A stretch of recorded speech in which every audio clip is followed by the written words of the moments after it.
Hello guys, most welcome back to our YouTube channel Gyan with Sachin. तो दोस्तों, आज की इस वीडियो में हम बात करेंगे पॉलिटेक्निक थर्ड सेमेस्टर के इंजीनियरिंग मटेरियल्स के मोस्ट इंपॉर्टेंट टॉपिक और टॉप 20 इंपॉर्टेंट क्वेश्चंस के बारे में। अगर आप सभी ने अभी तक कुछ नहीं तैयार किया है तो इस वीडियो में आप सभी को पता चल पाएगा कि कौन कौन से टॉपिक हमें ज़्यादा पढ़ने हैं और कौन कौन से मोस्ट इंपॉर्टेंट क्वेश्चंस हैं। साथ ही साथ अगर आपने टेलीग्राम चैनल नहीं ज्वाइन किया है तो ज्वाइन कर लो। सारी इंपॉर्टेंट अपडेट और आप सभी को नोट्स प्रोवाइड किया जाएगा 2 दिन पहले, तो उस नोट्स के माध्यम से आप सभी अपनी प्रिपरेशन को अच्छी तरीके से कर सकते हैं। तो बिल्कुल टेलीग्राम चैनल को ज्वाइन कर लो, चैनल को सब्सक्राइब कर लो। आप सभी के हित के लिए यह चैनल बना है ज्ञान विद सचिन। तो फिलहाल वीडियो को मूव करते हैं अपने इंपॉर्टेंट क्वेश्चंस की तरफ। चलिए, हमारा जो पॉलिटेक्निक थर्ड सेमेस्टर है वो मैकेनिकल इंजीनियरिंग का एक पार्ट है, इंजीनियरिंग मटेरियल्स। और इंजीनियरिंग मटेरियल्स का बहुत छोटा सा टॉपिक रखा गया है। इसमें बहुत इंपॉर्टेंट चैप्टर्स भी नहीं है, मतलब एक बहुत छोटा सा कहेंगे सबसे सरल सब्जेक्ट है मैकेनिकल का थर्ड सेम का। इसमें आपको तीन चैप्टर हैं जिन्हें छोड़कर नहीं जाना है। पहला मेटल्स एंड एलॉयज, जिसमें फेरस और नॉन फेरस दोनों आते हैं। हीट ट्रीटमेंट, ठीक है, और क्रिस्टलोग्राफी, ठीक है।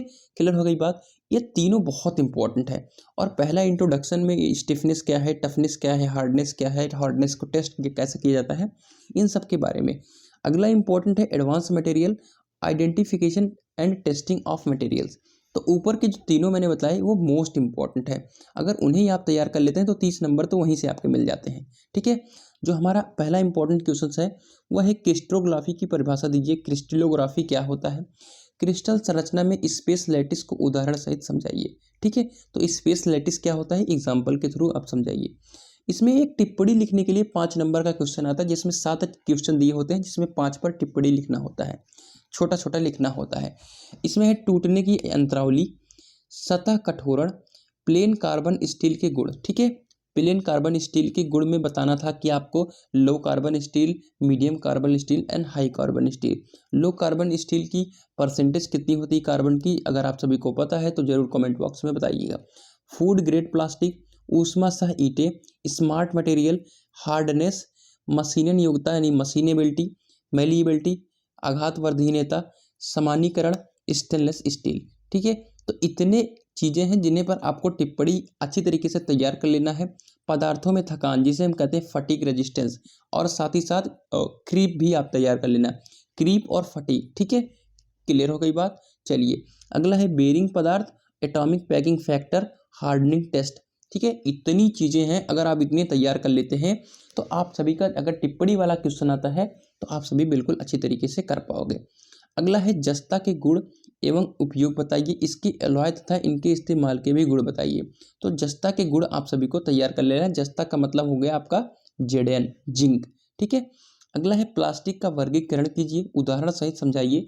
थर्मोप्लास्टिक एवं थर्मोसेटिंग प्लास्टिक में अंतर बताइए। अब मैं एक चीज़ बता दूं, अगर आप मैकेनिकल के स्टूडेंट हैं और इंजीनियरिंग मटेरियल्स पढ़ रहे हैं तो वर्कशॉप टेक्नोलॉजी का भी पेपर देना है। तो वर्कशॉप टेक्नोलॉजी में भी प्लास्टिक चैप्टर है और उसमें सबसे इंपॉर्टेंट क्वेश्चन है थर्मोसेटिंग प्लास्टिक और थर्मोप्लास्टिक में अंतर। तो चाहे ईएम में पूछे चाहे डब्ल्यूटी में पूछे, दोनों में से एक ये जो क्वेश्चन है एक सब्जेक्ट में पूछा ही पूछा जाएगा। तो आपको कहीं ना कहीं से 5 नंबर मिलने वाले हैं, तो आप जरूर तैयार कर लेना। अगला है ढलवा लोहा यानी कास्ट आयरन क्या है, इसका निर्माण कैसे किया जाता है, ठीक है। क्लियर हो गई बात। अगला है निम्न एवं उच्च संवेदनशीलता क्रम से क्या अभिप्राय है। क्लियर हो गई बात। काफी इंपॉर्टेंट नहीं कहेंगे आप, क्योंकि अभी पूछा नहीं जा रहा है। अगला है इस्पात की कठोरता को समझाइए, ठीक है। तो इस्पात की कठोरता को, स्टील की हार्डनेस क्या है उसे अच्छी तरीके से आपको एक्सप्लेन करना है। तांबा यानी कॉपर क्या है, उसके यांत्रिक गुण, इलेक्ट्रिक मैग्नेटिक प्रॉपर्टी, सब प्रॉपर्टी को आप सभी को बताना है, उसके यूजेस एप्लीकेशन। रबड़ कैसे बनाया जाता है, इसके गुण एवं उपयोग बताइए। नेचुरल रबड़ क्या है, सिंथेटिक रबड़ क्या है, इसके बारे में आप सभी को समझाना होता है। फिलहाल अगला क्वेश्चन है कि स्टील में एलॉय सामग्री कौन कौन से है, इस्तेमाल क्यों किया जाता है, प्रसिद्धता भी लिखिए, ठीक है। तो स्टील में जो भी एलॉय मेटल्स होते हैं, जो भी एलॉय मटेरियल इक्विपमेंट्स हैं, उन्हें आप सभी को बताना है और इनका परसेंटेज भी लिखना है, ठीक है। अब स्टील के हीट ट्रीटमेंट का क्या प्रयोजन है, उदाहरण सहित केस हार्डनिंग विधि समझाइए। 3 प्रकार की विधि है, एनलिंग है आपका, केस हार्डनिंग है, ठीक है, और आपका ये हो गया एनलिंग हो गया, केस हार्डनिंग, और एक और है, ठीक है। आपको तीनों तैयार करके रखना है, ठीक है। चलिए, अगला है पदार्थों का परीक्षण कैसे किया जाता है, अल्ट्रासोनिक परीक्षण विधि समझाइए।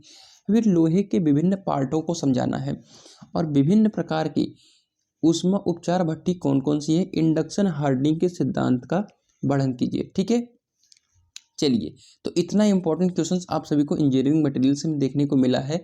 तो आई थिंक आप सभी को वीडियो बिल्कुल अच्छी लगी होगी और आप सभी को जानकारी भी मिली होगी। तो फिलहाल मिलते हैं एक नई वीडियो के साथ, तब तक के लिए bye bye, tata, love you all.